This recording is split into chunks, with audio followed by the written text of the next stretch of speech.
So this is an effort, not to save the art form alone, but to bring up humanity to a higher level of existence within themselves.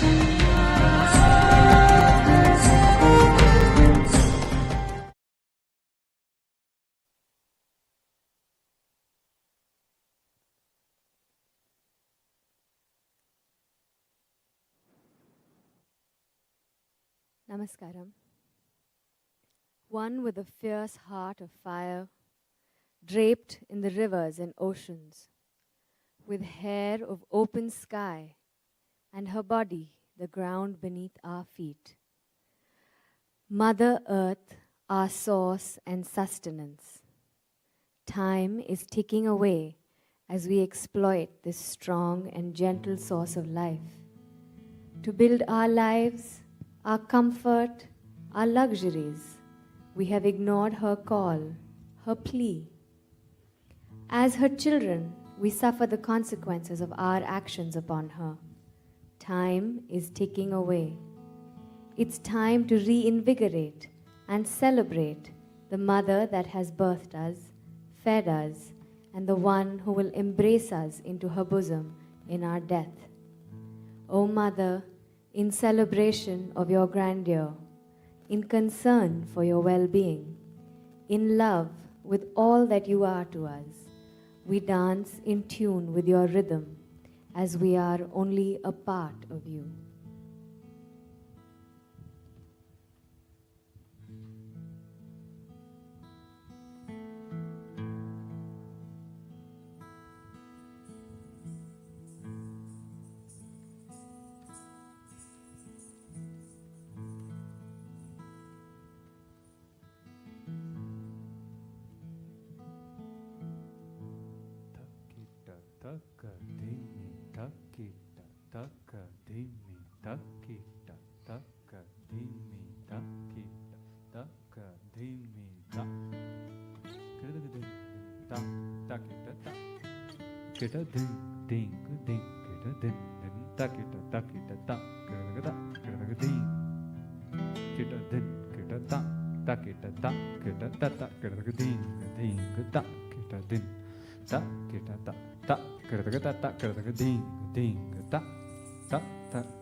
beneath my feet, your soil.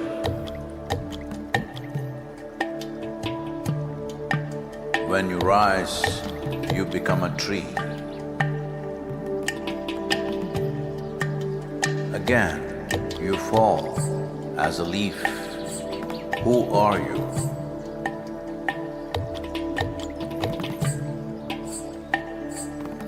You come up as a crop. You give me life as food.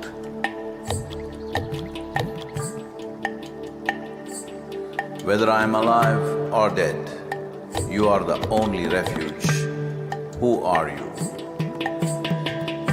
You come as water. You come as milk. You come as honey. Who are you? If I eat, it is soil. If I breathe, it is soil. If I die, it is soil. Oh, my mother, who are you?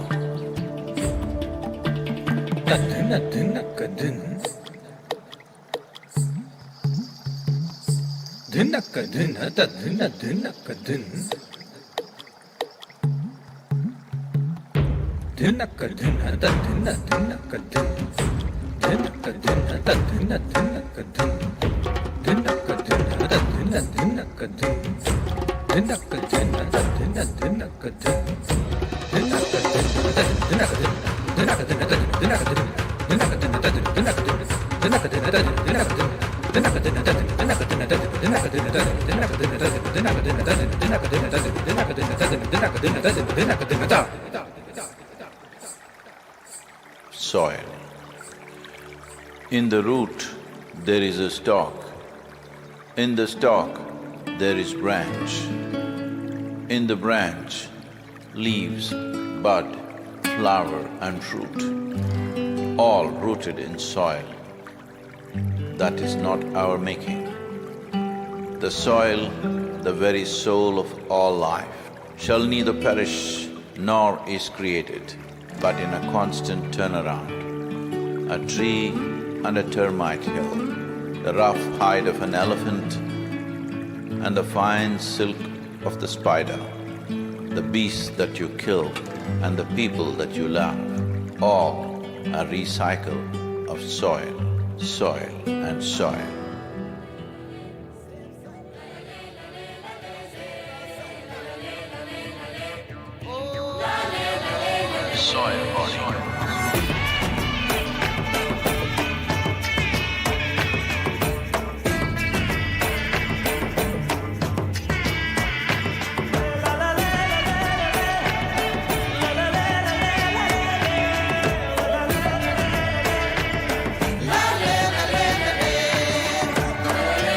The magic of soil is it turns death into life.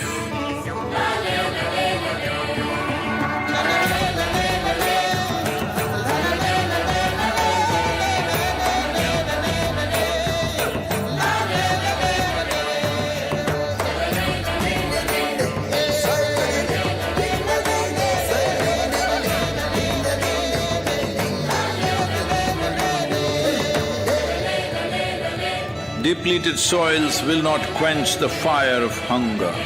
Unquenched hunger can burn the very world.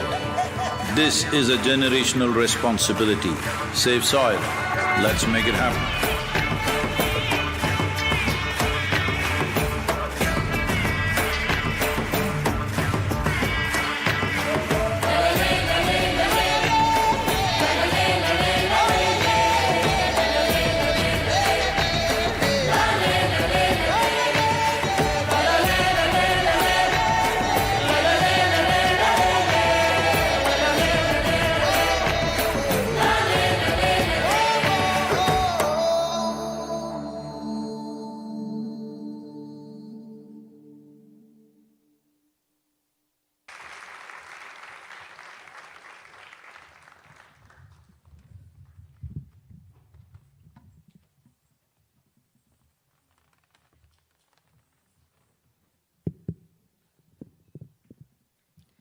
Thank you, Project Samskriti and Radhi Jaggi, for that wonderful performance.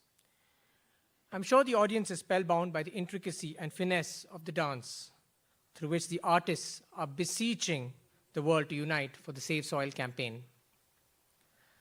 Sadhguru started his solo motorbike journey from London on 21st March with a distance of 30,000 kilometers spanning across 27 countries, from the UK and Europe to the Middle East and then finally to India.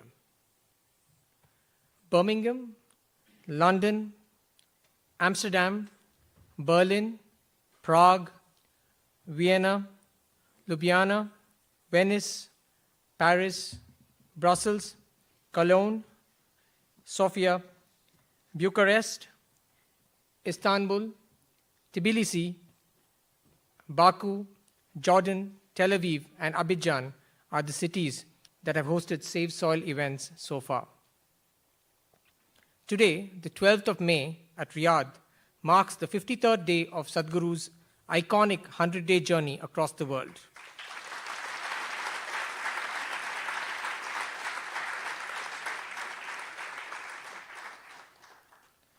Sadhguru has braved relentless storms and rain and snow and mountainous terrain, and now here in the kingdom, sandstorms, a lone rider at 65, driving ceaselessly with a single objective, that of beseeching the world to unite to save soil.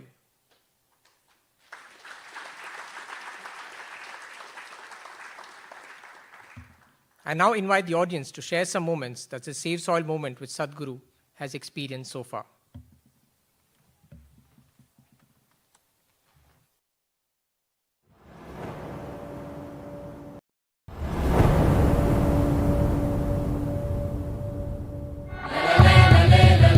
It's a great pleasure for me. These beautiful Caribbean nations are going for this first.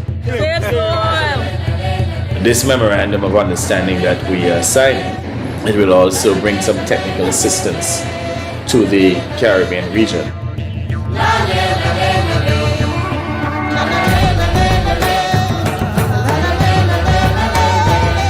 This is a historic moment because here is the first step to turn around.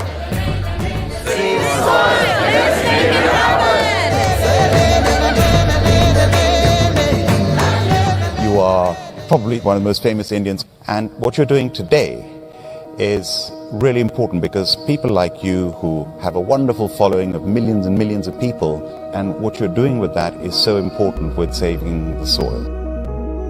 If you want to say, I love you to your child, you must just say save soil, because it is a more committed way of saying I love you. Every single one of us needs to get behind this really, really important mission. It's an extraordinary campaign. It echoes what we in the Commonwealth have been aspiring to do for a number of years. Next 100 days from 21st of March, we want the whole world to talk about soil. It is not about the motorcycle, it's not about the journey, it's not about the song, it is about moving people on the planet. Make it happen, huh?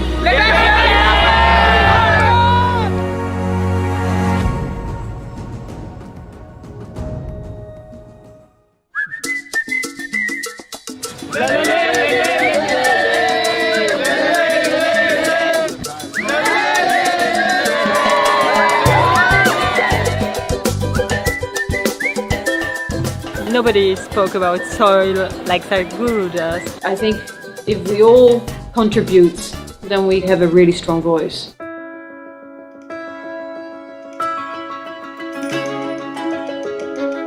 There has been so much excitement and everybody is so excited to hear Sadhguru.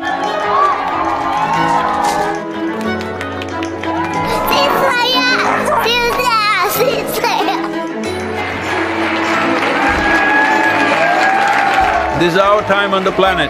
What we do here is our business. Let's do the right things.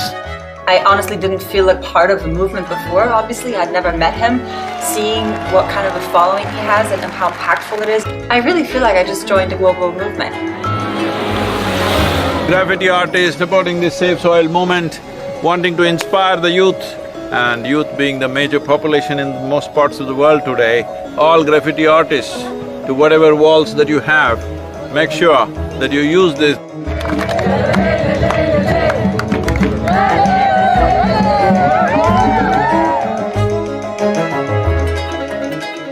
One of the most beautiful cities of Europe.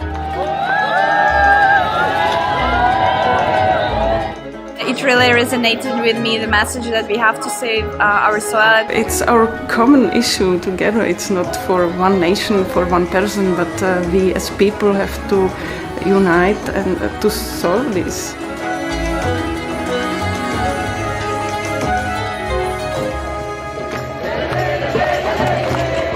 This is a celebration of human beings coming together to do what they need to do.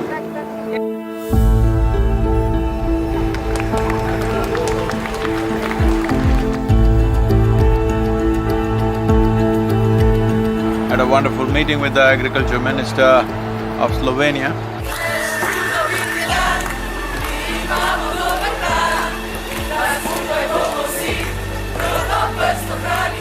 Reshimo Pest! All of us have been part of this destruction. The only way is all of us become part of the solution also. Riding on to Italy. Italy is raining heavily tonight. Here in Venice. So it's like a wave of hope. It's necessary for the future.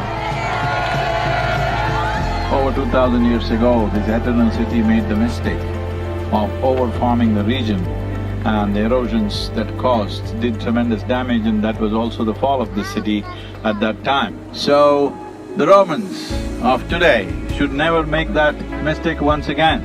And we are very happy that we are aligned in our message to really hide the profile of soils, and we believe that is very much needed.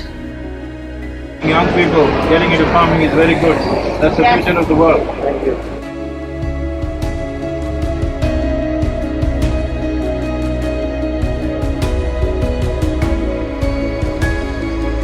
Here we are in Geneva.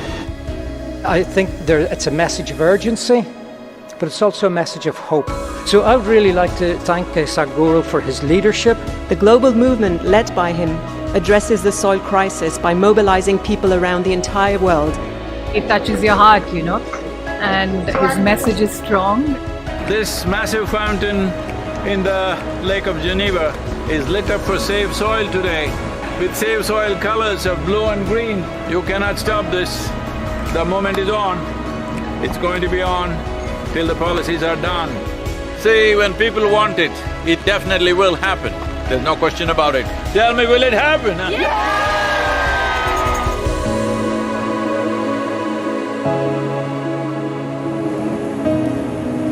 In this cold, slippery road and winds are picking up speed, no matter what the hell, I have to keep going. You think this is a problem?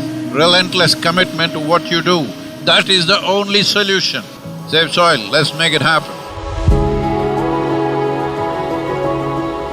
We already have one action, which is an MOU to be signed between Isha Foundation and 4 per 1,000 initiative Soils for Food Security and Climate for cooperation in achieving our objective of creating a healthier soil. We were just sharing exactly the same objective, increasing carbon content in the soil.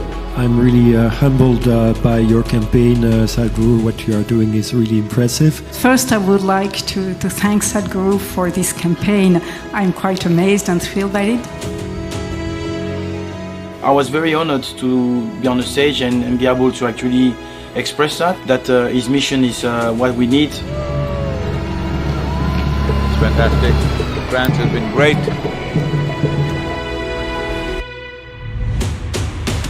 Well, Brussels. Let's put together and work on a common message for all to save a resource that determines our future. Save the soil. We should all stand up and make the most impact we can to create a real change in the world. And then a smashing evening at the main event. And a super enthusiastic crowd committing themselves to make this happen. It's heartwarming to see everybody come together. Save soil on the move. Let's make it happen.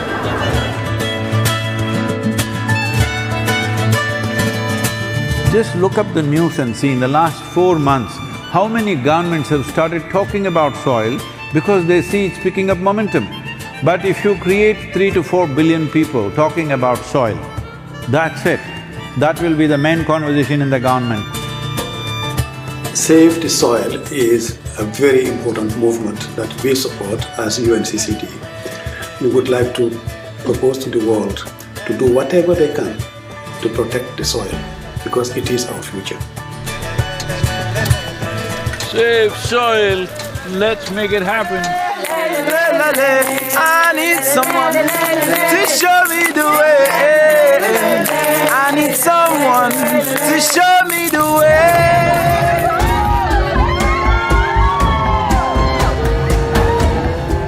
The Education Ministry in Germany has now come into the picture officially and asked all the children to do artwork to support Save Soil movement.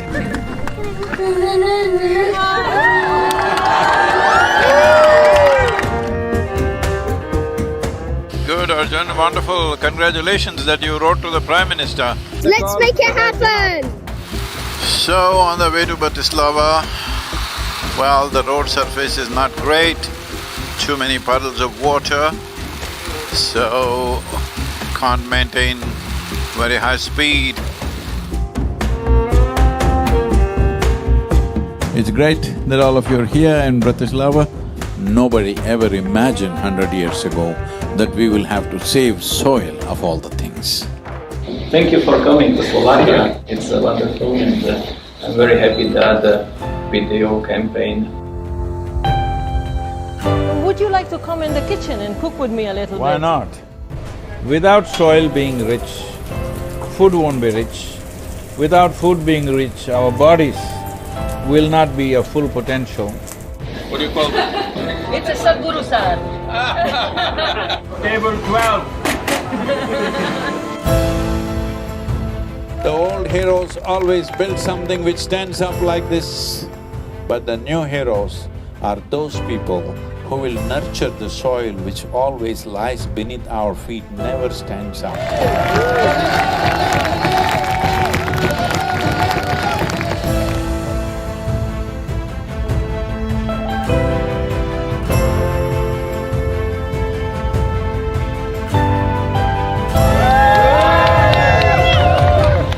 Oh, this wonderful city of Belgrade. The UNFAO said something which really deeply hurt me, is the soil that we are consuming right now belongs not even to these little children, belongs to the unborn child. This is an expression of our love and responsibility for our own lives and the future lives. I love the message that he sent and how he broadened it, that it's everybody's responsibility.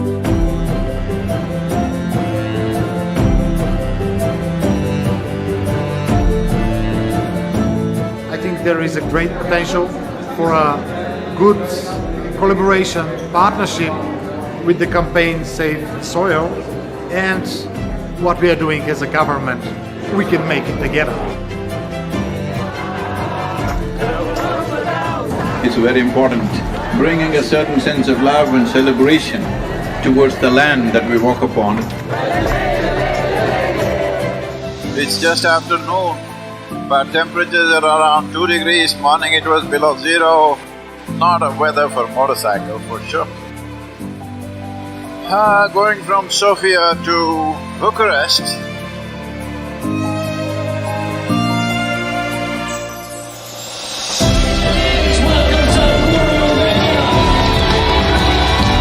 Organize yourselves whichever way you want, form groups, come together somehow and see this happens. Sadhguru reminded me that I have a voice.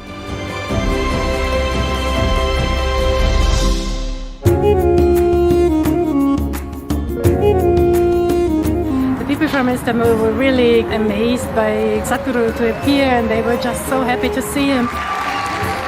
This many people, if all of you are committed and you spend 15–20 minutes a day to enhance the message, I think I don't have to go on riding like crazy. Yesterday I rode 18 hours, can you believe this, through Bulgarian roads? Is an honest expression of his wisdom and love for humanity, I think.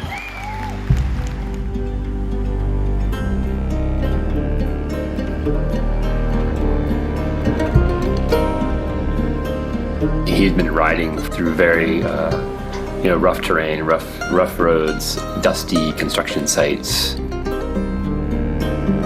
It was a long drive and we were getting a little late for the live event at Tbilisi. He, right at the end, maybe 5 minutes before the event, decided that he couldn't stop for a break. In the traffic, he was just removing his jacket and gloves and throwing in the car just to make it on time.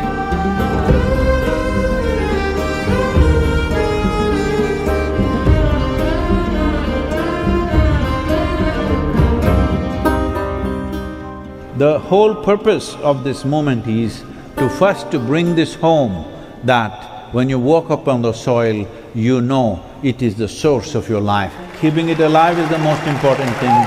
Will you make it happen?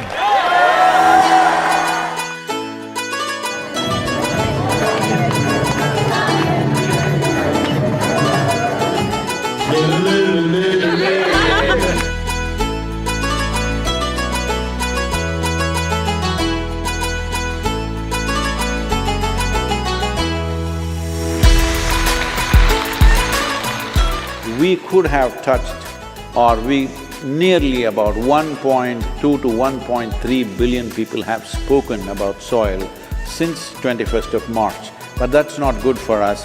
We want 3 to 4 billion people. It's a gift from God for the people, for the earth, for the soil. We must save the soil, we must plant the trees, we must replenish the forests, we must save our planet.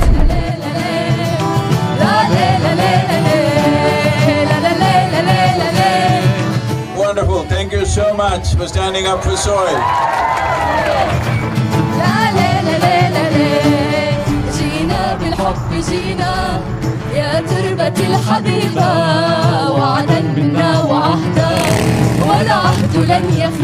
Right now, soil has turned into sand because we pulled out all the organic content. We are taking the life out of the soil. If we don't put that back, all the other concerns which are important to be attended to, but none of them will matter. This is not for us, this is for him and his generation, hoping that they would have a better future with a better world. Save soil.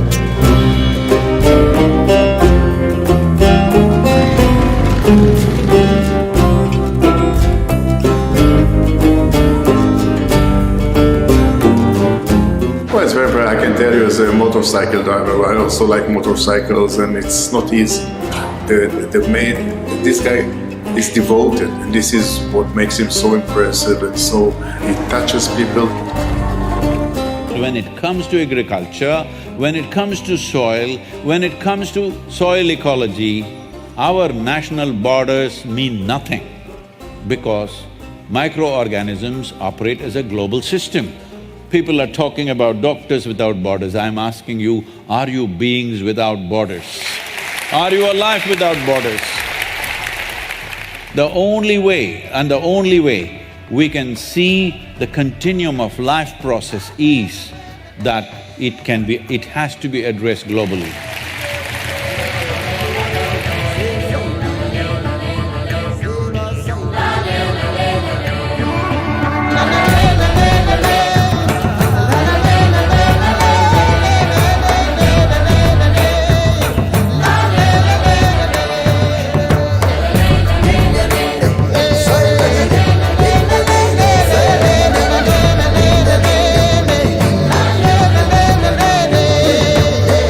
Implementation has to happen on the land, and land is not managed by scientists, land is managed by farmers. So it's extremely important. It must be a single point agenda, incentive-based agenda. If inspiration, incentives and disincentives after a certain period of time is the way forward, this is my appeal to every one of you, because I don't want this COP15 to end as one more convention with more paper and more paper. This must end with concrete action, and action in such a way that it's implementable. Save soil, let's make it happen!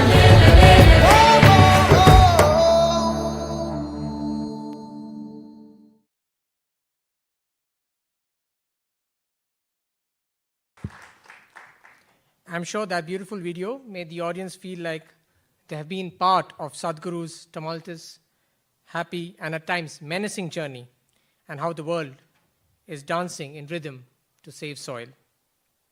And now it is my honor to invite His Excellency Shri N. Ram Prasad, Chargé d'Affaires, Embassy of India, Riyadh, for his welcome remarks.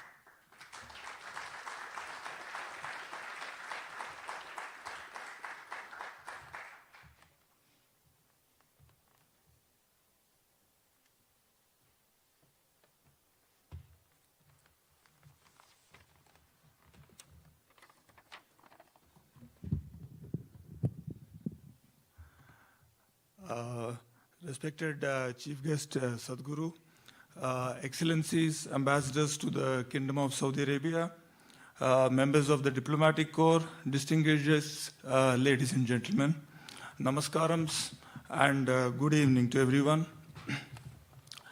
It's a matter of great honor for me to welcome you to the second edition of the Distinguished Speaker Series being organized by the Embassy to celebrate the Azadi Ka Amrit Mahotsav, as well as the 75th anniversary of the establishment of India-Saudi Arabia bilateral relations. Thank you. As you are aware, the series features prominent personalities who will talk and engage with our guests, including our diplomatic friends, on various matters of topical interest, especially focusing on those that seek to strengthen people-to-people ties between members of international community and our Saudi hosts. A couple of months ago, we had invited renowned Saudi journalist Mr. Faisal Abbas, who presented us with a very interesting perspective of the changes being witnessed in the kingdom from a media perspective. Today, we gather here not just for a talk or a lecture, but for a very important cause, that of saving the soil of Mother Earth, being led by an internationally recognized personality who we are privileged to have with us today. The Conscious Planet Movement to Save Soil, founded by global visionary Sadhguru, is a global civil movement to inspire a conscious approach to saving our soil and planet, with an aim to engage over 3.5 billion people globally, representing over 60% of the world's adult population, to make ecological issues a global priority. On a mission to save the world's soil from extinction, Sadhguru has visited 22 countries in the last 51 days. Saudi Arabia is country number 23. Most recently, he attended the COP15 in Côte d'Ivoire, where he addressed leaders from 197 nations on the topic of soil degradation. The movement aims to urge and support governments in formulating policies that will address soil health in their country and make farming activity more soil friendly, to halt and reverse further soil degradation globally. World leaders, influencers, artists, subject matter experts, farmers, spiritual leaders, NGOs are among those who have pledged their support to rekindle humanity's relationship with the soil. The Save Soil movement also has a resonance with Saudi Arabia. Sustainability is at the heart of the kingdom's Vision 2030. Along with economic diversification and social reforms, the Vision 2030 mandates a holistic view of precious ecosystems, including the soil ecosystem, by fostering sustainable agricultural practices, across the kingdom that will help to provide citizens and residents with safe, high-quality local food whilst maintaining water balance and supporting the restoration of biodiversity.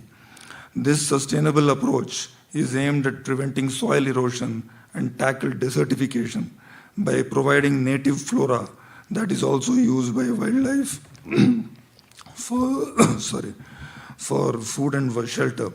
Last year, the Kingdom hosted the Saudi Green Initiative and the Middle East Green Initiative summits focused on these aspects, which were widely attended, and also saw the participation of our Honorable Minister for Environment, Forests and Climate Change, Sri Bhupender Yadav.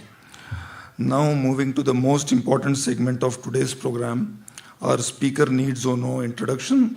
Sadhguru is a yogi visionary and a two-time New York Times best-selling author.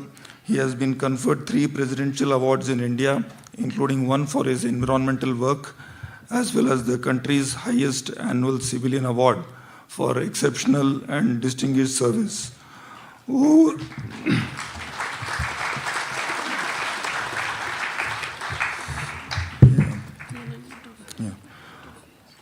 Over the years, Sadhguru has also launched large ecological initiatives that have created a blueprint for economic development that is ecologically sustainable. He has spoken at the United Nations World Economic Forum, World Bank, the United Kingdom House of Lords, TED, and countless global companies, and also been invited to present at leading universities including Oxford, Stanford, Harvard, Yale, Wharton, and MIT, among others. Excellencies, ladies and gentlemen, it's my profound honor and privilege to welcome Sadhguru onto the stage. Thank you.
Hello. Who is managing the audio? Where are they?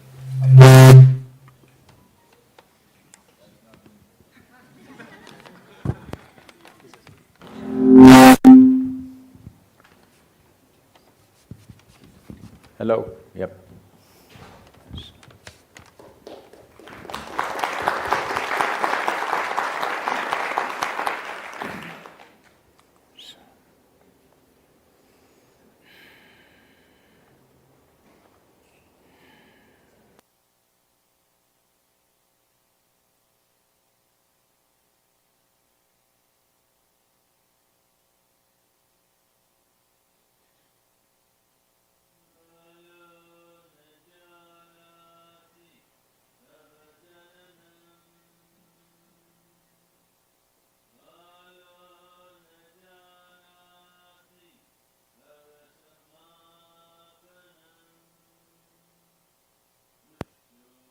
Maya tava mahakarah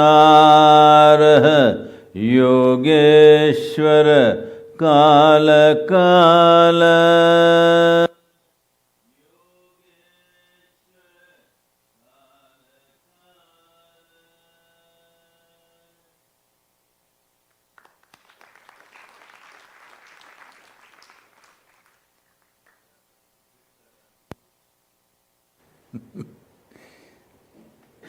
Namaskaram. Can you hear me? Good. Sir, please. May I request you for your…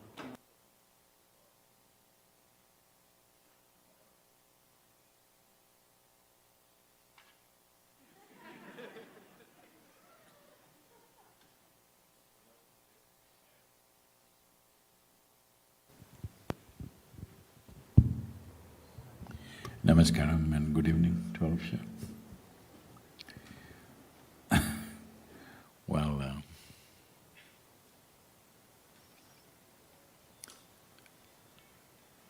you see how the outside situations are.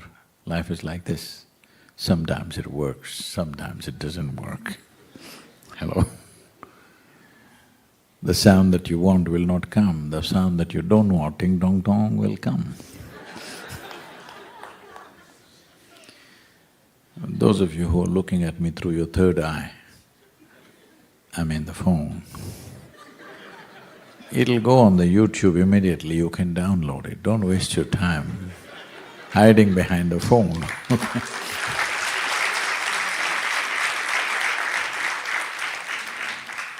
Well, just bear with me. I'm here just for one evening, you don't have to hide. Hello? It'll go on the… Sir, there's something called technology, it'll go on the web immediately, you can download it. Huh? What's that? That will also be yours, you can download it on your phone.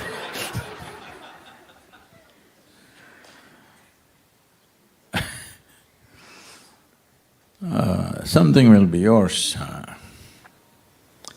not if you keep it in your pocket.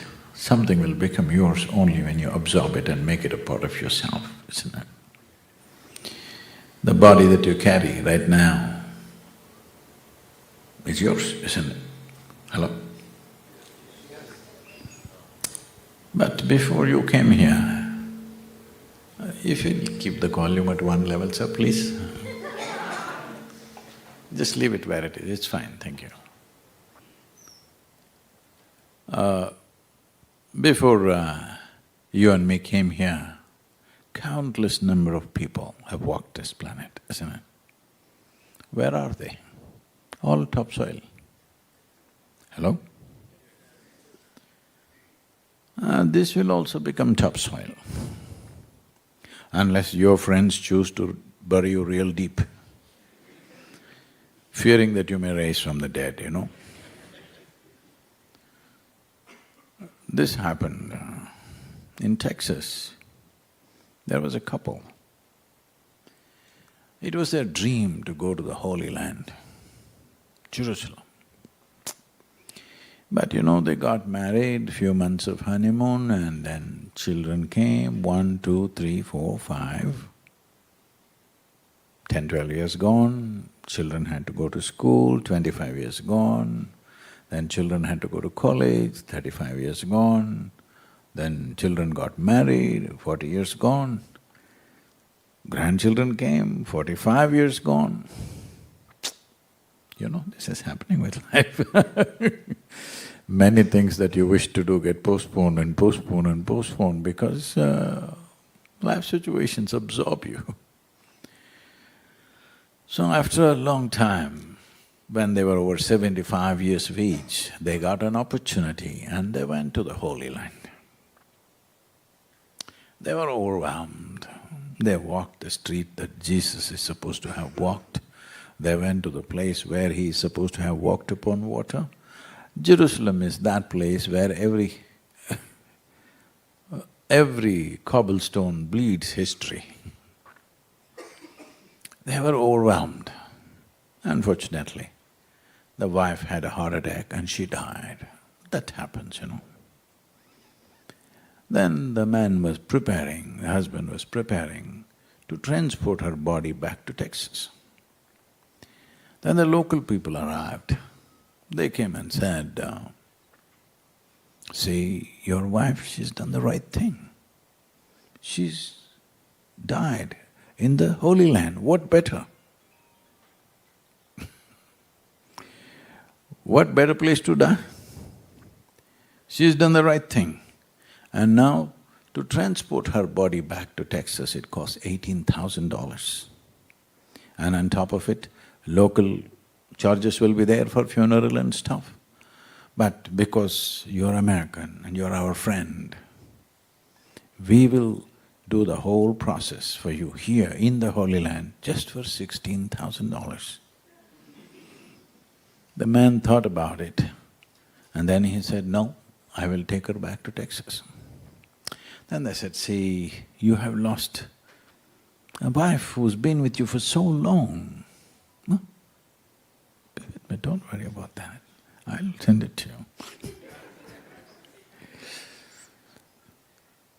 A wife who's lived with you for so long, you lost her and you're distressed. You're not able to think straight, you know. But because you're our friend, we'll give you a super discount, $12,000, let's do it. The man thought about it and said, no, I will take her back to Texas.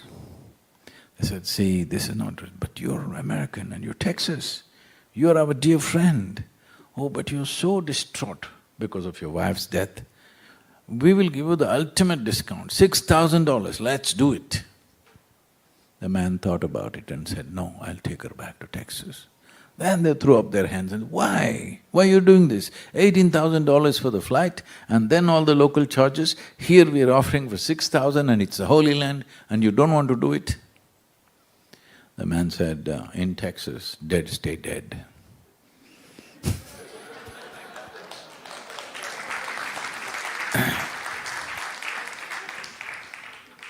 Whatever fancy ideas you have, life is on for a brief amount of time. Hello? Very brief amount of time. Right now, since you came and sat here, all of us are about an hour closer to our graves. Yes or no? If you learn some yoga, you can kick the can a little bit, but you cannot avoid it. Hello? Huh? I know some yoga teachers are promising you, my guru lived for 4,000 years. No, my guru died. I'm being honest with you. So, you can kick the can a little bit, but time is ticking away, isn't it? Hello? As you sit here, what is ticking away is not your watch, what is ticking away is your life. So what you call as life is just a combination of a certain amount of time and a certain amount of energy. There's nothing you can do about time, it's rolling away. Can you hold it? Can somebody put brakes on it? Can you rewind it, make it an yesterday today? Just going away. Well, there is something you can do about your life energies. If you organize and intensify your life energies in such a way that what somebody does in 10 years, you can do it in 1 year. If both of you lived for 100 years, in terms of experience, profoundness of experience and impactfulness of your activity, it feels like you lived for 1,000 years, but you can't do anything about time going away. I've been petitioning for a long time, at least 4 hours extra, 24 is not enough for me. Dead silence. I petitioned many times, dead silence. No response, only 24 hours for you and for me and for anybody. Hello? And it's ticking away. If you were conscious that your life is ticking away, you would definitely organize yourself. You would organize yourself in such a way that your experience of life is pleasant and profound. Hello? But you think you're forever. Not that you think so, but you're unconscious that you're mortal most of the time. You're going about the business of life as if you're here forever. And before you know what's happening, it'll be over. Yes, it'll be over. Hello? Especially if you're very joyful, it'll be over very soon. Have you noticed? Because time is a very relative experience. Have you noticed on a given day you were very happy, 24 hours, poof, went off like that? Another day you're a little depressed. Oh, 24 hours feels like a year. So only miserable people can have a long life.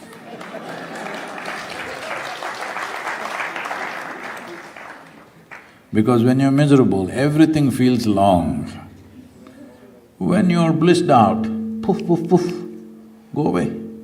So I was in Tbilisi and… Sir?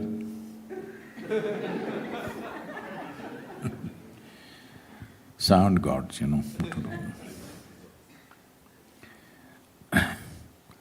And this journalist comes up to me and says, "At this age, how are you writing like this?" I said, "See, I've lived my life so intensely, I never had the time to get old. It takes a lot of time to get old, isn't it? And how did you get so much time? Only if you're miserable you'll have a lot of time. If you're very joyful, where is the time? Hello? There's no time, isn't it?" So, this chant, what I was doing is just this, that life is a combination of time and energy. If you manage your energies well, you can enhance the pleasantness of life and the profoundness of life and the impactfulness of your activity, because this is all you have. You may think you have money, you may think you have property, you may think you have relationships, you may think you have so many things, but this is all you have. It's in search of this you're doing the whole circus of life. You may call it education, you may call it marriage, you may call it children, you may call it wealth, you may call it prayer, you may call it meditation. All you're looking for is pleasantness of life and profoundness of life. When it comes to activity, impactfulness of activity, isn't it? Hello? If these three things don't happen, you feel dissatisfied with the process of life. Pleasantness of life. What pleasantness of life means is, if the body is pleasant, we call this health. You want it? Only one person, I bless him. I'll give you one more chance. Pleasantness of body means health. You want it? Yes. That's good. I'm talking to live people, not bad. The problem with most human beings is they're dead serious about life. See, this is the wrong order of things. First you must be serious and then you must die. If you're dead and then you're serious, this is a serious problem. Why you have become so dead serious about yourself is you have taken yourself too seriously. You don't understand, you're just a small pop-up on the planet and you'll pop out in no time. Hello? See, in this cosmos, this solar system is a minute speck. In that minute speck, planet Earth is a microspeck. In that microspeck, Riyadh is a super microspeck. In that you're a big man. This is a serious problem. Lack of perspective. This is serious lack of perspective. You just forgotten what the hell you are. You don't understand, you're not even an ant in this cosmos. Hello? And in the middle of nowhere, one mud ball is spinning on, and that we are sitting here and talking all this nonsense. And you're taking yourself too seriously because you got a smartphone. Hey, what do you have, smartphone or dumb phone? Which one is it? See, you call something smart only… you call somebody smart only if they're smarter than you, isn't it? Hello? So, now so many little things has enhanced you. You need to understand this.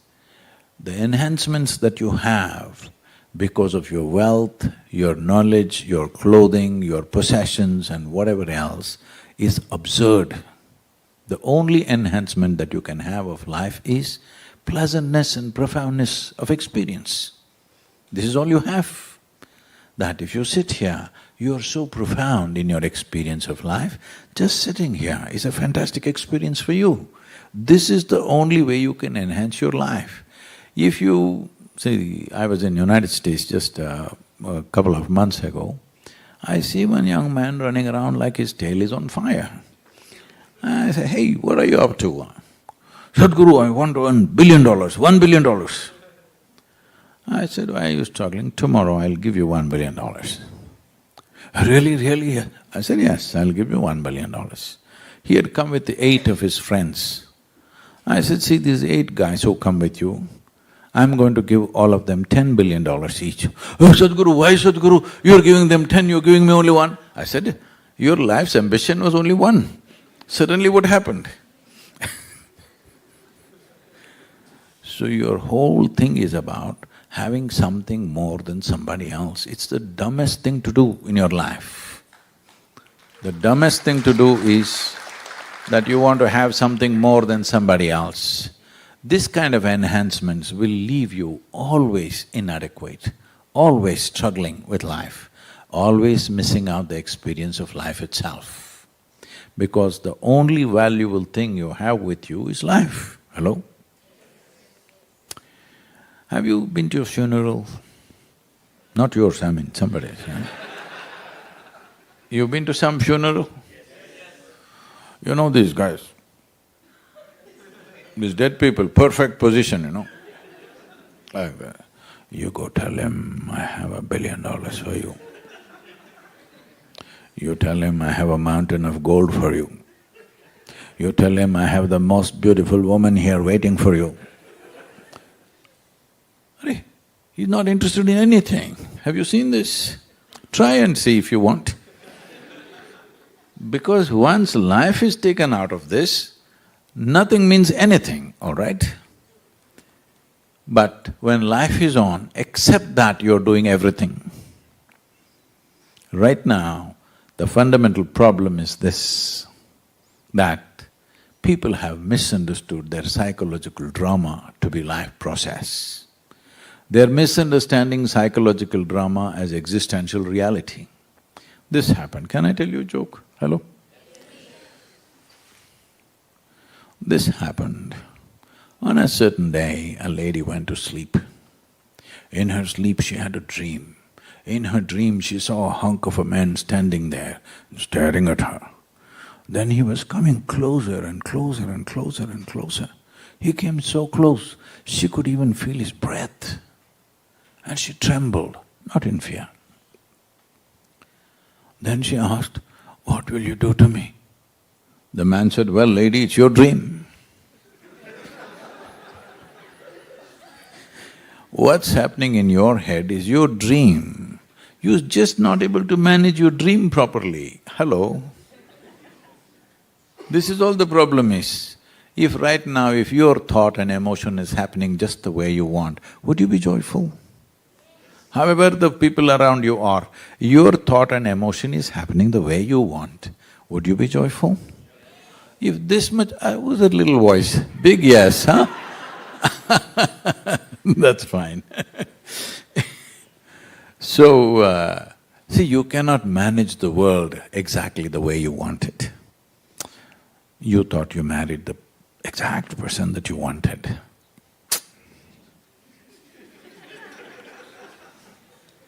They never happen 100% your way, isn't it? If they're happening 51% your way, you have the controlling stake. If you try 100%, they will be gone. Yes or no? 100% my way. Have you found anybody like that yet? Young people, are you still such hopeless romantics, you're still waiting for that person who will be 100% the way you want them? There is no such person. Nobody will happen. Lot of people given up on human beings and these days they're living with dogs. But even these days, even the dogs do their own thing. Nothing in the world outside will ever happen 100% your way.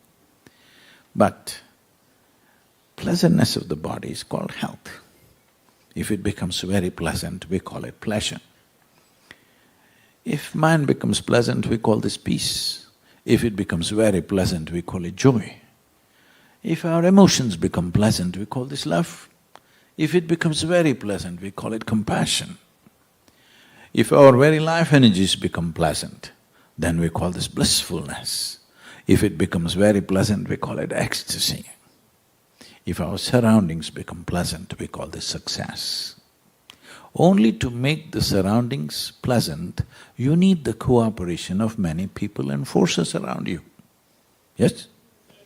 But for pleasantness of body, pleasantness of mind, pleasantness of emotion and energy is 100% your business, yes or no?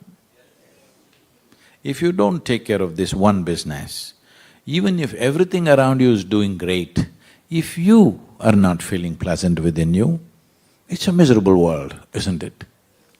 As a generation of people, especially being in Saudi Arabia, as a generation of people, you are having more conveniences and comforts than ever before. I said especially in Saudi Arabia because it's a desert country. Oh, before this air conditioning came, before all these things came, I can imagine you sitting on a camel and going through the desert, melting away in the heat. Today you're not even fit to do anything like that. Hello? Even physically, you're not anywhere near that. I've been riding a couple of days in the desert, tongue hanging out, you know. You are the most comfortable generation ever, yes or no? 100 years ago, what royalty did not have, today average citizens have, yes? Most of you are driving chariots with 100, 200 horses, yes or no? But you're cribbing and cribbing and cribbing like never before. Especially all the ladies, I'm telling you, as women, you have never had it this good ever in the history of humanity. Yes or no? So don't go on complaining about the outside. Yes, outside can be improved. But the most important thing is, if the whole world doesn't happen your way, it doesn't matter. This 1% must happen your way, isn't it? If this 1% doesn't happen your way, you are a miserable nonsense wherever we put you. People are asking me, Sadhguru, this soil, what to do? If this happens, will it be okay? That happens, will it be okay? If you reduce the population, will it be okay? See, I'm telling you, if you give this 8 billion people 8 billion planets, in 100 years' time, they'll destroy it anyway. Because they're going in the wrong direction. When I say wrong direction, it once happened, there was a potato farmer, a very good potato farmer. One day he felt like eating apples. He went to the apple tree. Should I make it a date tree or you can understand? An apple tree. He went to the right tree, but out of sheer habit, he started digging the earth for apples. When he found no apples, he became very furious and dug furiously. After some time, the tree came down upon him. This is the story of the human beings right now. If you want to know happiness or you want to know misery, it's your choice. I'm not even saying you must be happy. It's your choice. If you want to be joyful or miserable, it can only happen within you, isn't it so? Hello? Did it ever happen here? No, people are telling you love is in the air, that's why I'm checking. Whether it is love or hate, joy or misery, agony or ecstasy, pain or pleasure, happen only within you, isn't it so? Even if… do you see me at least? Hello? Even if you're not listening, do you see me, I'm asking? Hello? Use one hand and point out where I am. You got it all wrong. You know, I'm a mystic from southern India. That's not a joke. No, this light is falling upon me, reflecting, going through your lenses, inverted images in the retina. You know the whole story. Where do you see me now? Within yourself. Where do you hear me right now? Within yourself. Where have you seen the whole world? Within yourself. You have never ever experienced anything outside of yourself. Anything that ever happened to you happened within you. What happens within you must happen your way. Hello? If this much you cannot manage, what? Suppose your right hand, don't experiment please, your right hand starts smashing your nose. It can happen. Hello? If it starts smashing your nose, what will they do somebody, if somebody next to you cares for you, they'll try to hold it. If they don't care for you, they'll get up and leave. But they'll try to hold your hand. But if it doesn't work, if it keeps smashing, they'll take a rope and tie it to the chair. If it doesn't work, maybe they'll take you to your doctor and remove this arm, because otherwise you'll kill yourself. Right now, this is all you're doing. Having evolved into a human form, we gave you a… Now let me ask you a question, because I'm going to bless you when you answer, okay? Do you want a sharp mind or a blunt mind? Some people didn't choose You want a sharp mind. If we give you something very sharp in your hands, the most important thing is your hand is very steady and conscious. Hello? Why is it that we don't give a sharp object to a child's hand? Not because a sharp knife is dangerous. A child is unconscious and unsteady. He may harm himself or harm somebody. Yes? That's exactly what you're doing.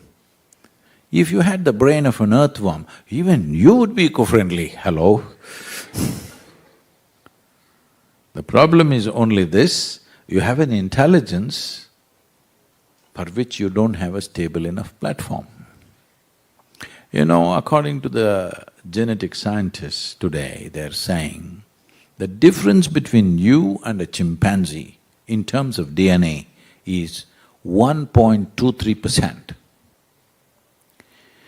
1.23% is not much of a difference, isn't it? Hello? 1.23%, is it a passing mark? No, but that's how close you are to a chimpanzee physiologically. But in terms of your intelligence, your awareness, you are worlds apart from a chimpanzee, and that's your problem. You have an intelligence for which you don't have a stable enough base. Now this intelligence itself hurts. If we remove half your brain, you would be peaceful. Hello? I'm saying this because today even so-called spiritual leaders are going about saying the goal of life is to peace of mind, goal of life. I'm asking you, today if you want to have dinner, do you have dinner? Not yet, I'm asking you, will you have dinner? Today, if you want to enjoy your dinner, even if you're not blissed out, at least you must be peaceful, isn't it? Hello? If you want to enjoy the company of whoever is sitting next to you, if not loving, at least you must be peaceful. If you want to take a walk on the street and enjoy the walk, at least you must be peaceful. Tell me, is peace the ultimate goal of life or is it the most fundamental requirement in your life? But people are thinking they will attain it towards the end of their life. Yes, it will happen, you will rest in peace, of course. Peace is the most fundamental requirement. There is no peace means you may be 20, 30, 40, 50 years of age, you still not figured out how to use your thought process. Hello? When will you learn? What is your lifespan? Are you 10,000 your lifespan do you have? I just want to know. Hello? Somebody here, 10,000? Million? What are you? If by 30, 40, if you've still not figured out how to use your thought for your well-being, you're still using it to poke yourself. If you still… see, a little child will put the fingers in his nose, he doesn't know, he may hurt himself, you know? Hello? So you tell him, no, this is not the way, don't put the finger there, it'll hurt. Otherwise he will hurt himself, because he's still a baby. But I am asking, when will you learn, at least you know how to use your fingers?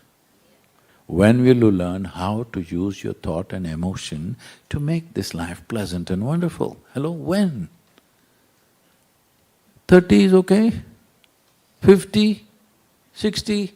When? Or you'll rest in peace. I'm saying it's time to address this, isn't it? Hello? Because this is all you have. You're alive, and that's the most significant thing. You're alive, that's the most significant thing. Everything else is secondary, isn't it so? Hello? Just everything is secondary. Right now, that basic ability to be alive on this planet has come to us because of the soil and the life beneath our feet.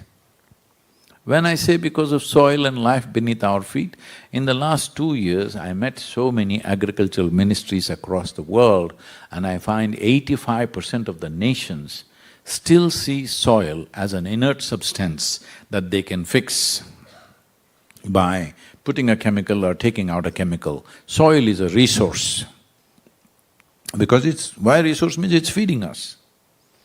All of us have fed upon our mother's breast. Do we call her a resource, or is she a source of our life? Hello? Hello? She's a source of our life, isn't it? The moment you call her a resource, you have lost it. Yes or no? You have lost your basic humanity. The moment you call your mother a resource, you have lost it or no? The moment you call soil a resource, you have lost it too, because she is the mother of your mother.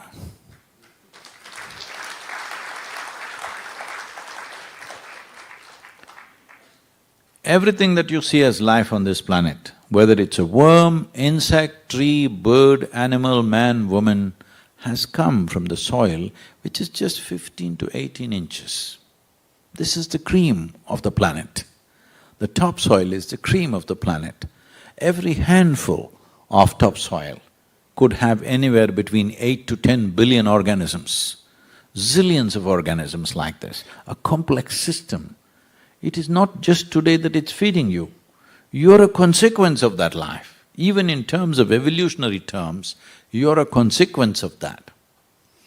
You have heard of one smart caveman who thought up that he could cook his food with fire. You heard of that?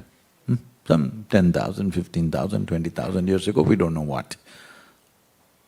A few millennia ago. Ladies, it's not me, but they always said it's a caveman. I don't know if it was a cave woman, but they always said it's a caveman, I don't know why. But I think it's a woman who set fire usually.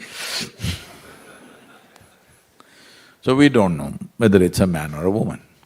So similarly, nearly 1 billion years ago, a very smart algae or a fungi, we do not know which one, thought up an idea of cooking up their food using the perpetual energy of the sun. Today we call this phenomena as photosynthesis. Before the phenomena of photosynthesis started, the atmospheric oxygen in this planet was a shade over 1%. Today it is 21%. That's why you and me are alive. So even with a mask you can breathe, because it's 21%. If it was 1%, we wouldn't exist here. None of the complex life forms would exist here. So our very existence here is based on the activity of the microbial life within the soil, which has generated plant life, and from that we have all evolved into who we are today. So, in the last 1,000 years, we have reduced the photosynthesis by nearly 85%. What's our plan? What's our plan really?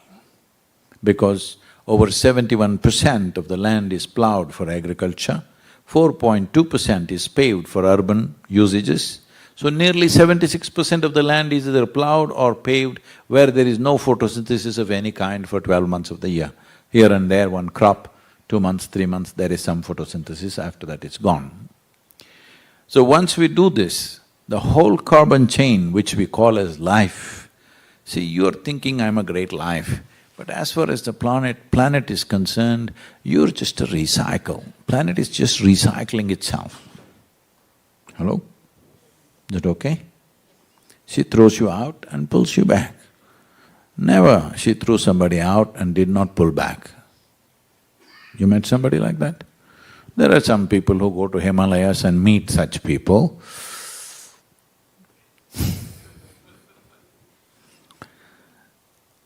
But it's not going to happen to you, so don't think on those lines. You pop out and you pop back into the earth. We come from that, we thrive off that, when we are done, we go back to that. The very body that you carry is soil, hello? 60% of your body is microbial life. Only 40% is genetic material from your parentage, hello? 60% is majority, isn't it, in a democratic society? I was in I think it was in Sofia, that one little girl, a 8-year-old girl comes to me and says, Sadhguru, I want to support Save Soil, I want to do music, I want to do this, but my mother is not letting me do it. I said, you tell your mother she's only 20%.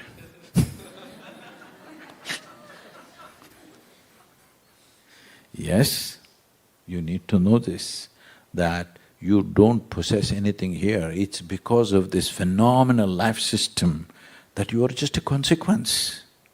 Hello? You're just a consequence of this life process. You're not a making of your own, are you?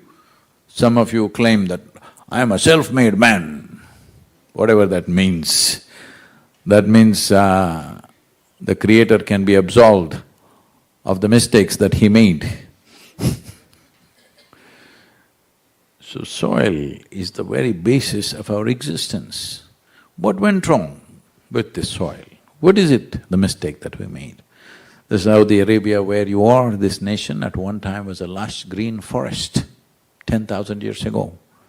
Today, can you recognize the green forest? This can happen just about anywhere, all right? This can happen just about anywhere. In the last 25 years, 10% of the earth's land has been lost to desertification. 10% in 25 years of the earth's land is gone. Over 52% of the topsoil on the planet is gone in the last 100 years. By 2045, as the video must have been talking about, every responsible scientist is pointing out, we'll be producing 40% less food and our populations will be well over 9 billion. By 2032, 3.5 billion people will be water stressed and 1.2 billion people will be migrating on the planet. Forced, unplanned migrations bring enormous suffering to human beings. Especially, the worst of the suffering is always for the women and children. When forced migrations happen, the worst kind of suffering and worst kind of exploitation happens to always women and children. If you don't understand what I'm saying, you should go and see in some of the towns in southern Europe what's happening to the African girls out there. It's unspeakable. Because they'll end up in a place where they don't know the language, they don't know how to transact, they don't have skills to survive in that society. It's terrible. 1.2 billion people when they move, it's a massive disaster on the planet. So this is what we are looking at right now. This is not one person saying it, every UN agency is saying the same thing. Every top scientist in the world is saying the same thing. But I have been talking about it for 30 years and people say this is fantastic, Sadhguru, great Sadhguru, it's really nice, and they go to sleep. So I'm 65, I thought I need to do something to wake them up. The only thing you can do is put yourself to risk, then at least somebody wakes up. Now, after the COP15, the metrics, social media metrics are saying that we could have touched over 2 billion people since March 21st. 2 billion people are talking about soil on the planet. We want 4 billion people to talk. We want 4 billion people to talk because that is over 60% of the adult population. Why this is needed is, see, most countries are democratically elected governments, all right, in the world. Most nations are in that form of governance. Democracy means you give a mandate for a government for 4 to 5 years. Suppose any one of you, I'm saying, if you were the president or prime minister of a nation for 4 years or 5 years, would you focus on doing something which will produce result in that period, or would you focus on doing something which will produce results in 15 or 20 years' time? Please tell me honestly. You would focus on the term, isn't it? That's what every government is doing. Because without people's mandate, governments cannot really work, whether it's democracy or monarchy or whatever, unless people really want it. Doing it is difficult because it needs long-term planning, investment, focus. Never before in any given country, not even a single country in the world, 60% of the population has stood up and expressed some long-term concern about their nation or the future of their children. Only in tea parties, dinner parties, they talk like it's entertainment and go home and sleep on it. It's time, as citizenship, you stand up and speak. It's important because this is the first time in the history of humanity we have the necessary tools and technology that we can sit here and talk to the entire world. Never before this was possible. Many great beings have come, when they spoke hardly 10 people could hear them, isn't it? This is the first time you can sit in your home and talk to the entire world. When this kind of capability is there and you have somebody in your pocket who is smarter than you, hello? It's a it's a tremendous thing, you have somebody who is smarter than you in your pocket.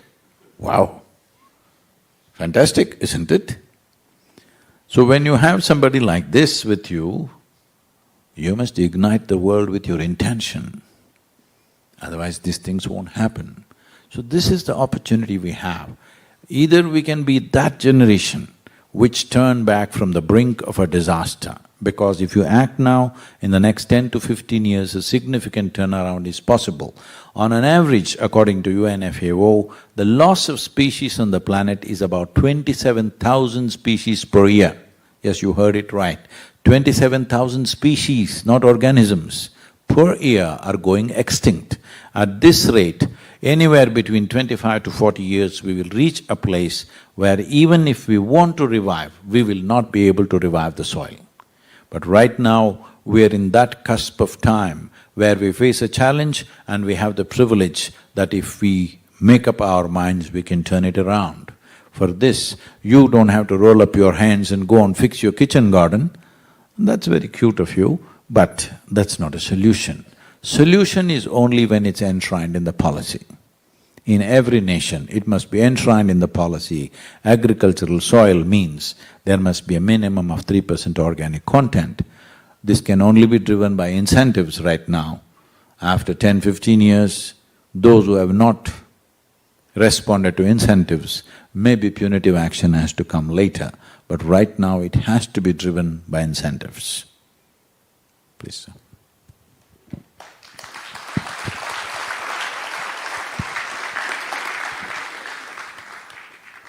Thank you very much, Sadhguru, for your most thought-provoking and enlightening keynote address.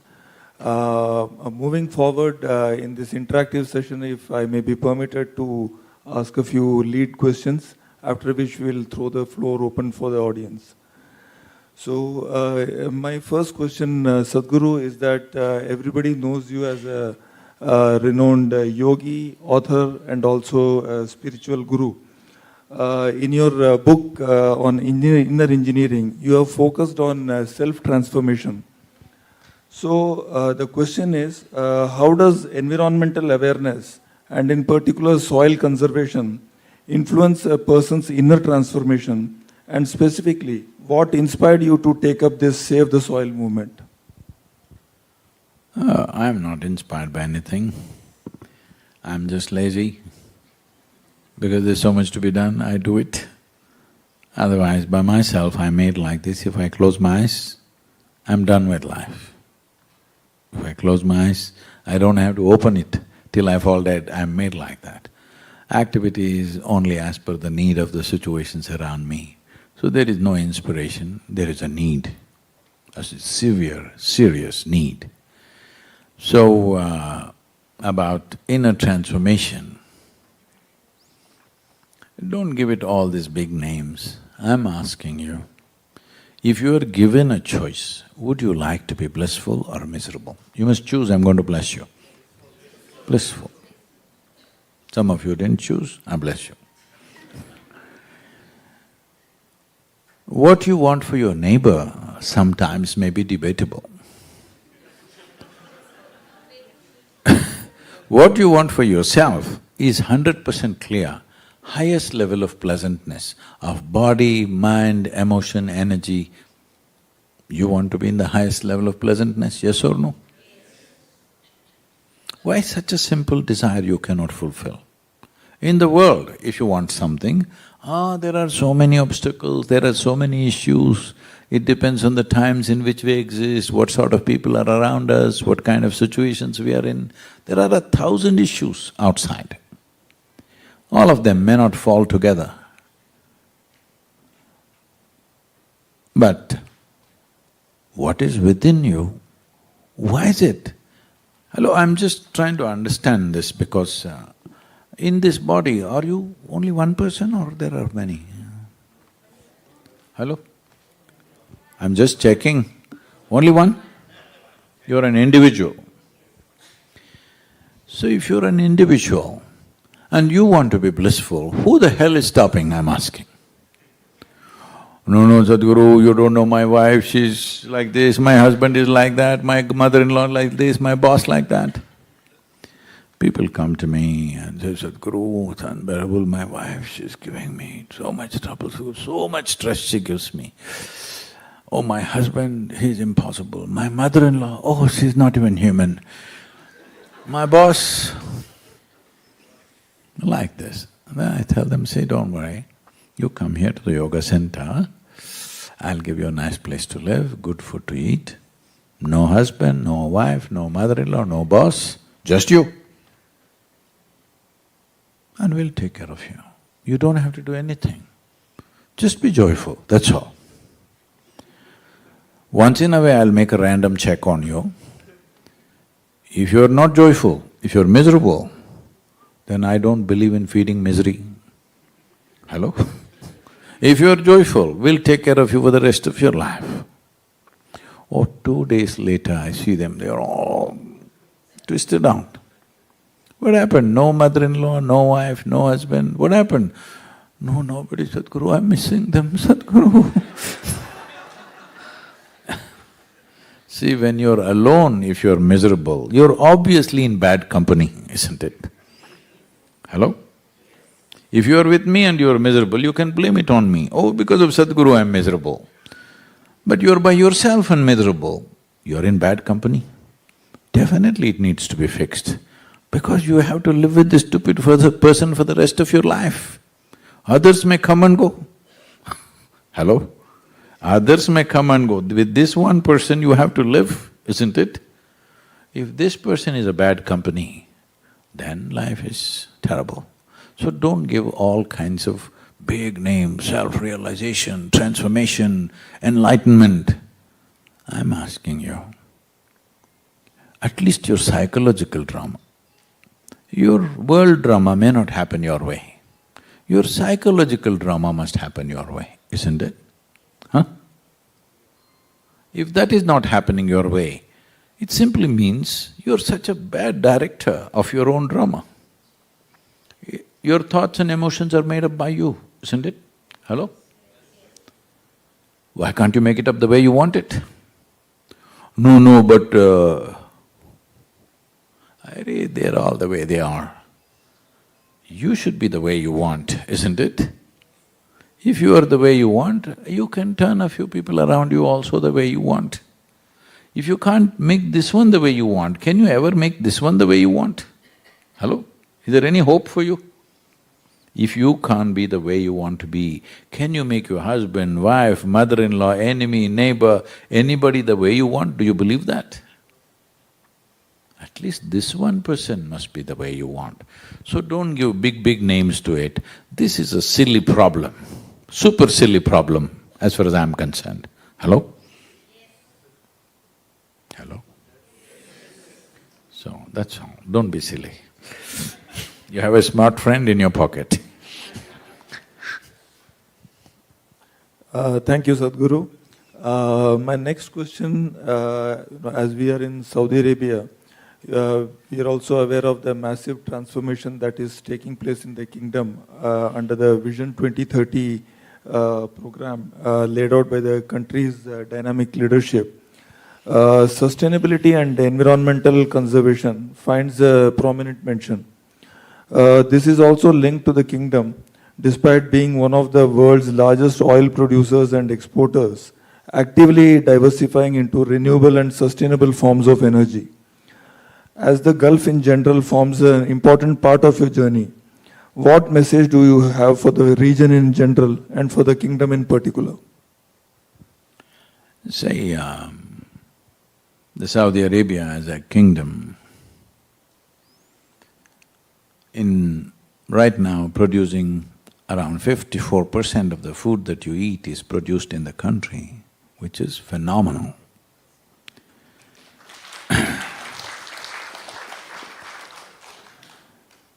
And when the rest of the world is busy converting fertile lands into deserts, here, since 1970s, converting deserts into fertile lands has been quietly happening.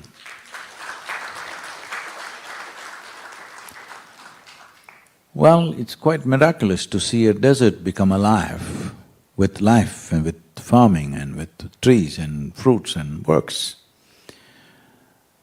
Right now, I also spoke to your agricultural minister today, and it's very heavy, investment-driven. It could be very nature-based, and there are ways to do this. Hopefully, we'll partner in some way and see how to make this happen. But you have the necessary population who are capable of living in the terrain. We must use them to transform the terrain, because it'll also transform their economies and their lives. To some extent it's being done. It could be done at a much faster pace, because a desert land or a desert kingdom setting an example and putting other countries which have fertile lands and actively working to turn them into deserts, you must put them to shame. It's very important. Some shame is needed, because shamelessly we are turning the most fertile lands into deserts in the world. So, Saudi Arabia has a certain responsibility.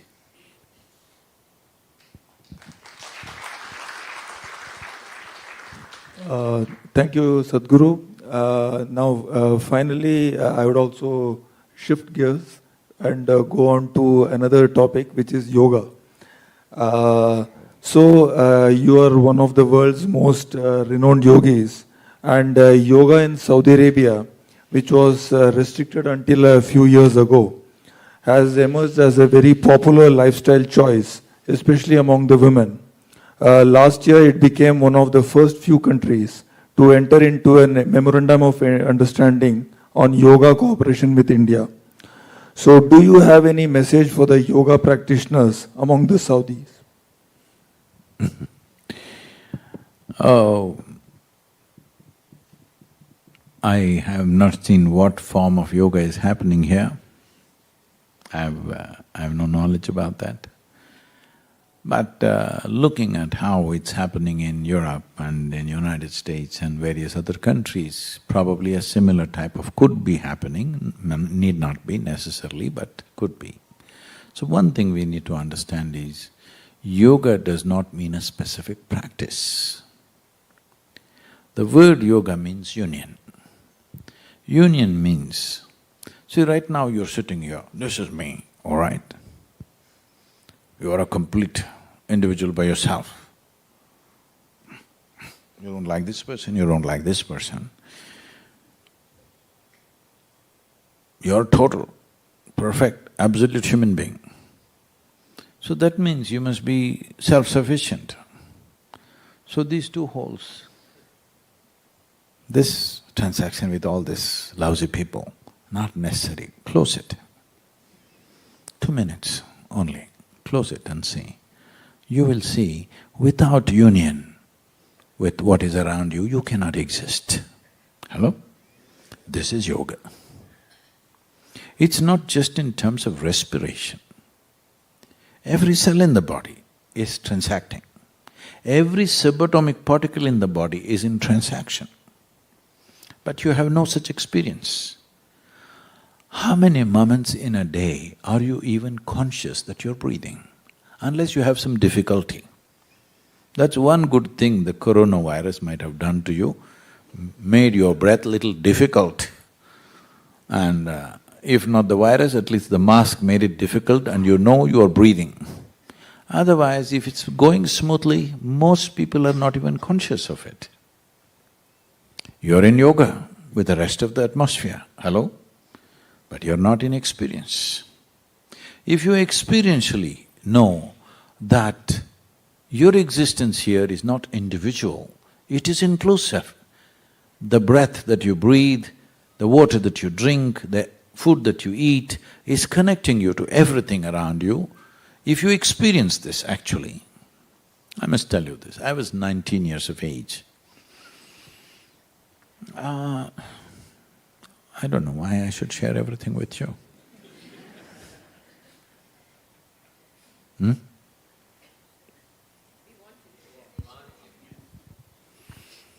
I was 19 years of age. By then, right from my childhood, I was super active with many things. Except school, everything else I was active. Even in school I was active, but it was not education. So many things.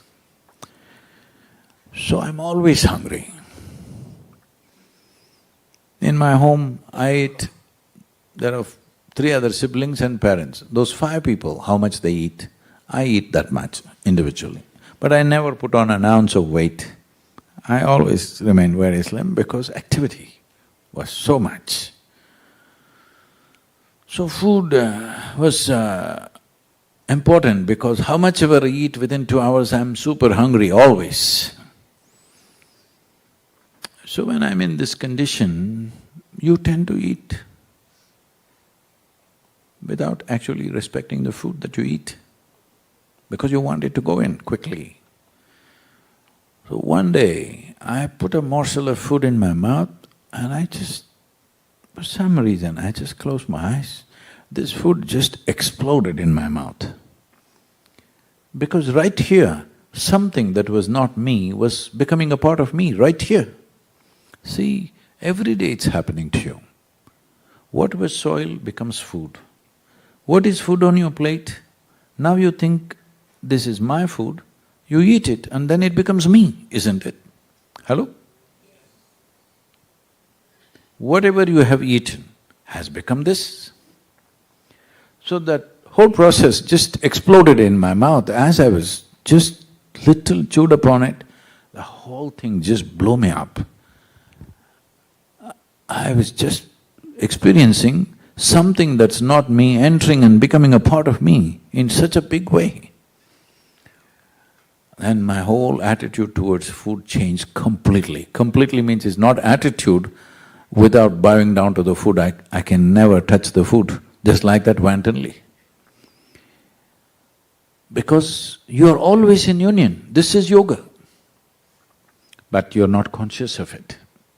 The air that you breathe, the water that you drink, the food that you eat, the land that you walk upon, you are one with it. Most people will get it only when you bury them. When you're buried, you'll get it, right? Hello? You are one with everything. If you get it when you're alive, that means you're in yoga, experientially, not intellectually. Intellectually you say, I am one, you are one, that's not the point.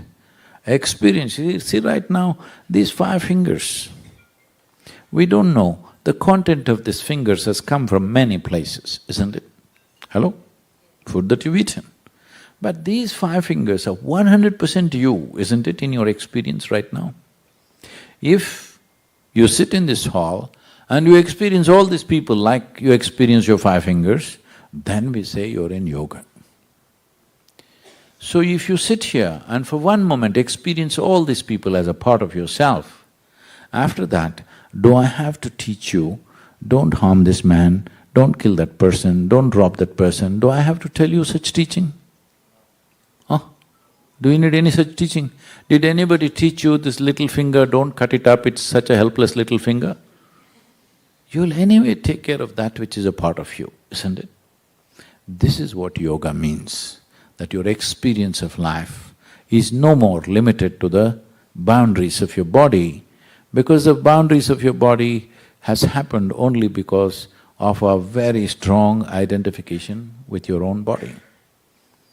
This framework of what you call as myself is not just this. There are many aspects, let me not go into all this, at least you know you're breathing.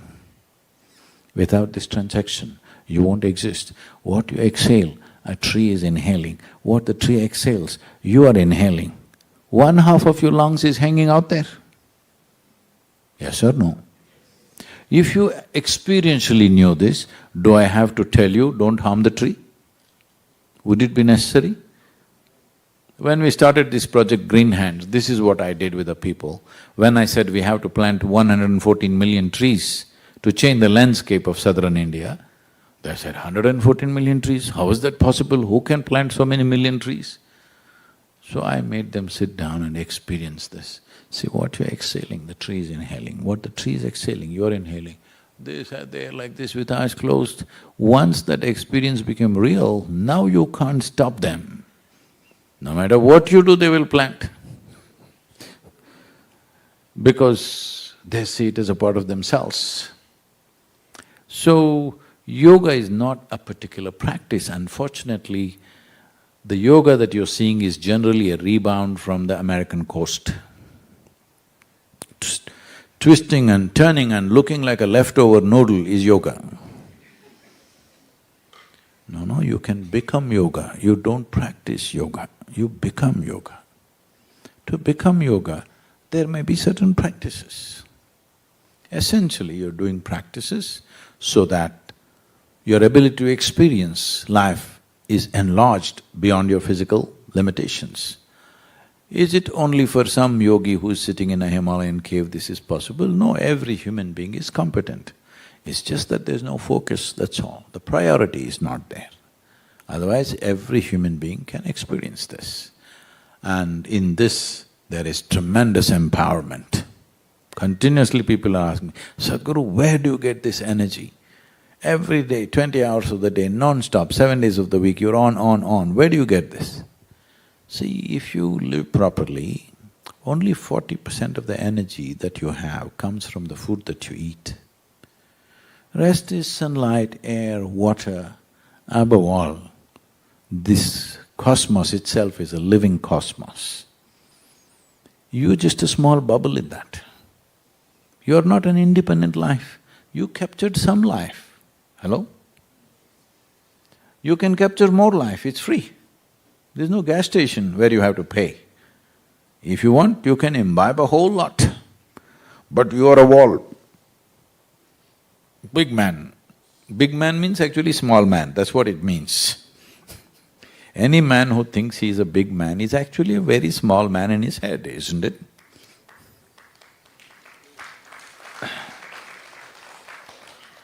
See, some wives are clapping, this is not nice.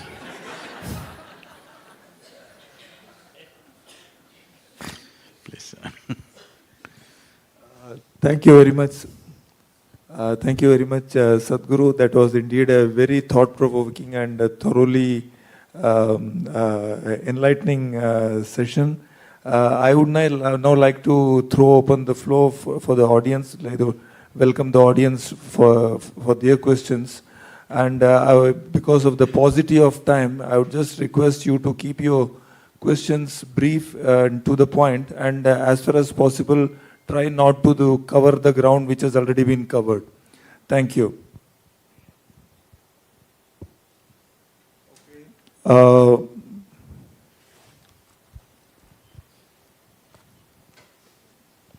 Please also introduce yourself before you ask the question. Thank you. Namaskaram, Sadhguru. Sadhguru, I am from Karachi, Pakistan. And this is very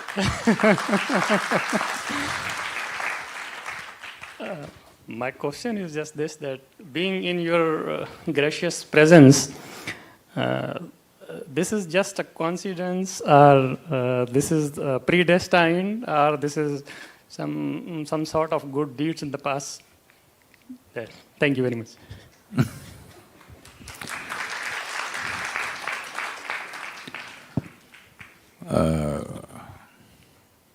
Anybody else? Just, I'm sorry, please. Just if you mention your nationality, they're all clapping big time. Because this has happened, because in the name of nationality, race, religion, gender, caste, creed, how many ways we have found to separate humanity? How many ways? We're constantly looking for new ways. Language, race, nationality, religion, caste, creed, this, that, no matter what. Coffee people and tea people, yes. Morning people and evening people, all kinds. So when this is the case, and we are also getting super empowered as human beings. What 10,000 men could not do 1,000 years ago, today one man can do simply because of technology and other empowerments. And this empowerment is on all levels, both positive and negative. So, as long as we clearly divide ourselves in whatever way, whether it is caste, creed, race, religion, doesn't matter which way, or even gender, as long as we hold these identities of separation very strongly, conflict is inevitable. Hello? It's just a question of time. It's just a question of time before somebody steps on your feet and there'll be a conflict. So, now that we are so super empowered, that we have enough power to destroy not one nation, we can destroy the whole planet many times over. That much empowerment we have. When we are like this, it's extremely important we find some common ground, some common factor, a common denominator for all of us.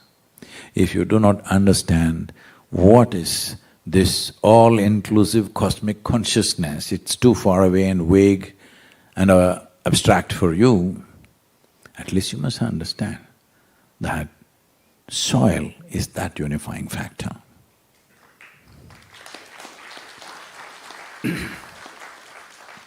For soil and soil organisms and soil ecology, our national boundaries mean nothing.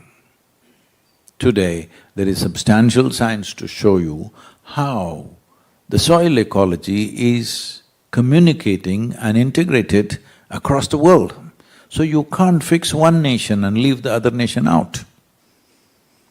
If you want to fix the soil, it has to be a global action, because that is how life is functioning. As a person, you may be an Indian or a Pakistani or this or that, but as a life, you're just of this earth. Hello? So, first and foremost thing is we are life, then other identities which add color to our life. You're a man, you dress one way, you're a woman, you dress another way. This adds color to our life, otherwise we could make everybody same. There would be no color to life. So you're an Indian, you're one way, you speak one kind of language, you sing another kind of music, somebody sings something else. All this adds color to our life. But fundamentally we are life. If we don't get this, we will pay the price in so many different ways. So I'm here, is it my past karma? This question should not come from Pakistan. Karma is an Indian problem. Now, what karma means is that the simple way to look at it is, today morning if you ate some bad food, you'll have some bad results in the evening. Or you ate some very conducive food, it has its results in some way. I'm making it very ridiculously simple example. It's that simple because every action that you perform has a consequence. This is the nature of life. This is not in terms of good and bad. This must be dropped. This idea, I did bad karma, so bad things happening to me, good karma, good things… No. Karma means it is the residual memory of everything that you do in your body, in your mind, in your emotion, in your energy. These 4 dimensions of activity are going on all the time. So, all these 4 activities leave a residue. That residue will start functioning in a certain way within you where it automizes you to some extent. Is it a bad thing? No, otherwise you will have to think about everything fresh. Little automization is okay, but you must be conscious enough to rise above that. Otherwise, your past will rule your present and future. There is I will not go into this because this is an elaborate thing that you have raised. See, Pakistanis are always putting us into trouble, asking such questions which will take 10 days for me to explain. There is a book on karma. If it is here, I will ask them to give it to you, sir, please. Thank you.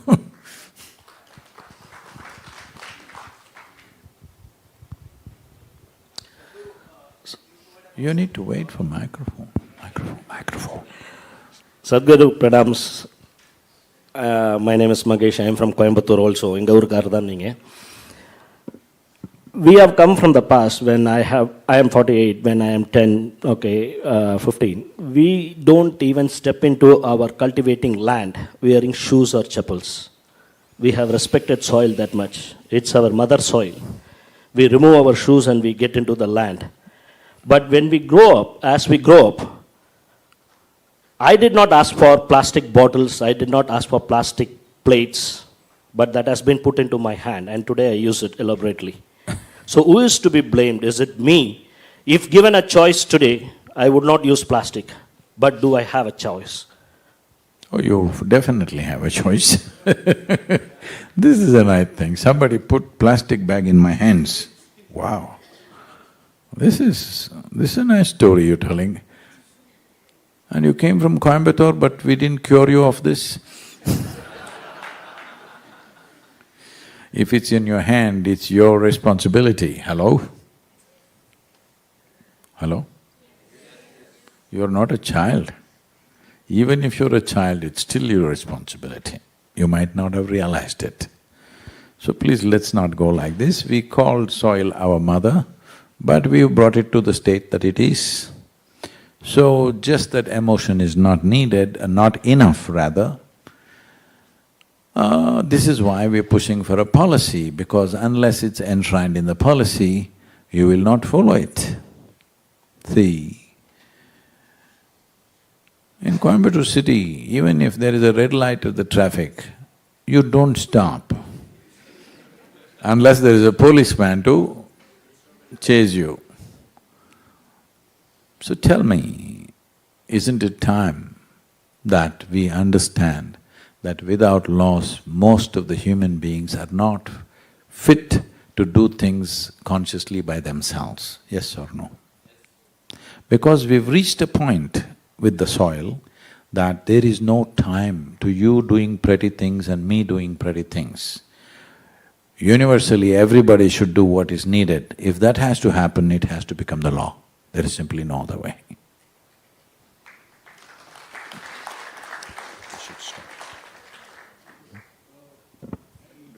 From the… Just last question. Okay, last question. Okay, gentleman here. Hello, good evening, Sadhguru.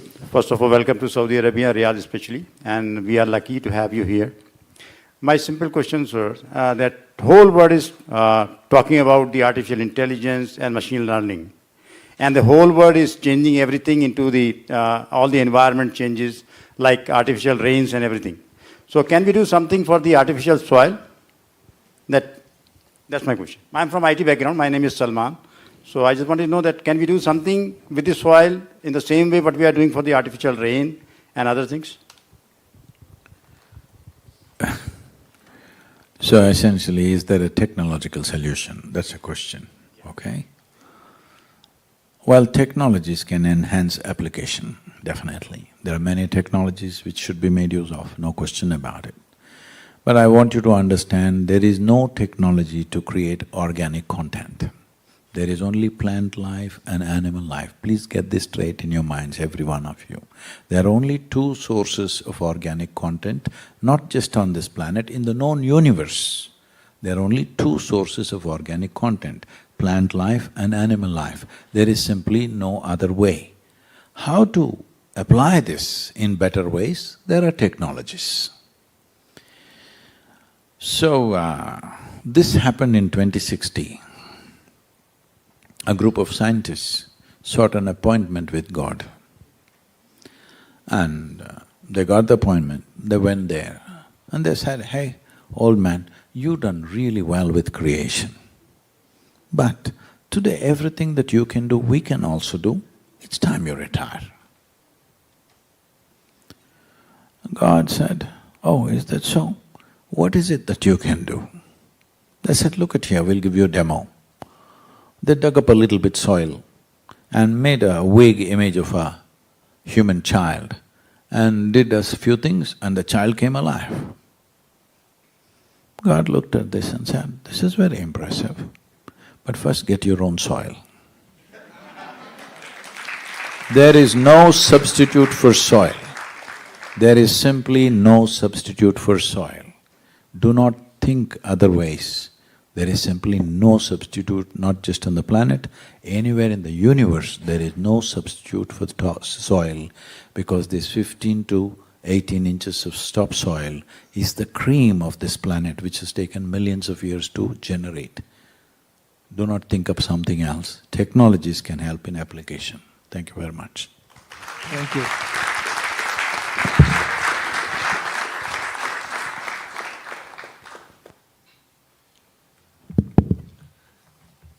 Thank you, Sadhguru, for answering all the questions from the audience very patiently.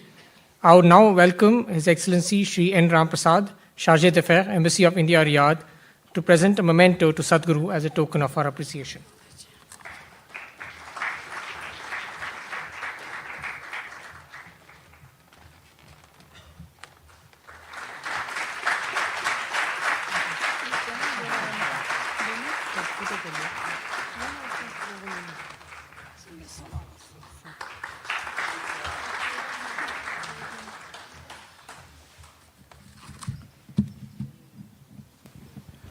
All of you spend at least 15-20 minutes a day to enhance the Save Soil message, because this is a generational thing. If we don't do it now, we will regret this. After 20 years, we will be in deep regret. We don't want to go there, we want to make sure in this generation we turn this around. Vasundhara, you heard me? Every day, you must enhance the message. Namaskaram to you.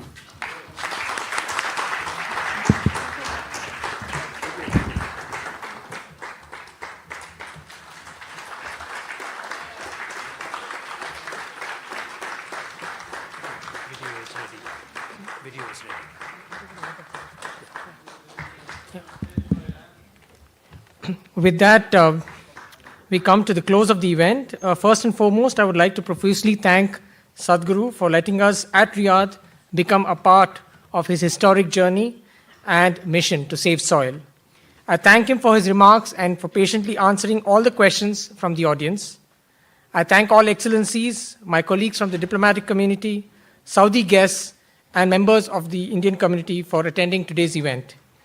I convey my gratitude to the performers, Vasundhara Raturi, Radhe Jaggi, and Samskriti for their renditions, and of course the enthusiastic and hardworking team at Isha Foundation for making this happen at very short notice. Also, sincere thanks to Sarvana Bhavan and Lulu Group for arranging refreshments. Thank you very much. To end on a high, I invite you to watch the Save the Soil anthem, post which I welcome you all to join us for refreshments.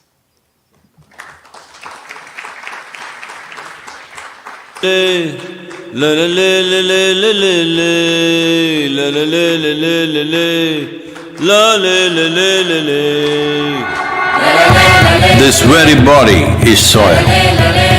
My body, your body, everybody is just soil body.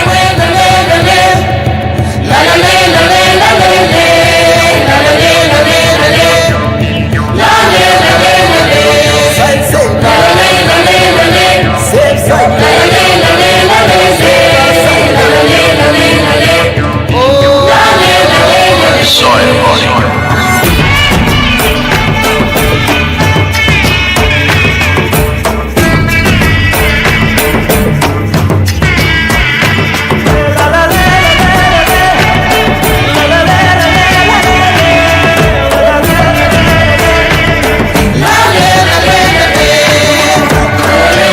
The magic of soil is it turns death into life.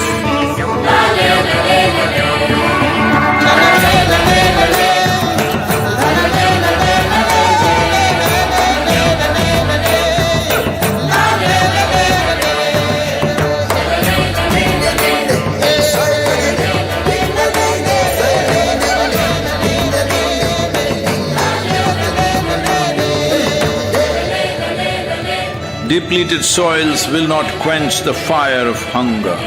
Unquenched hunger can burn the very world.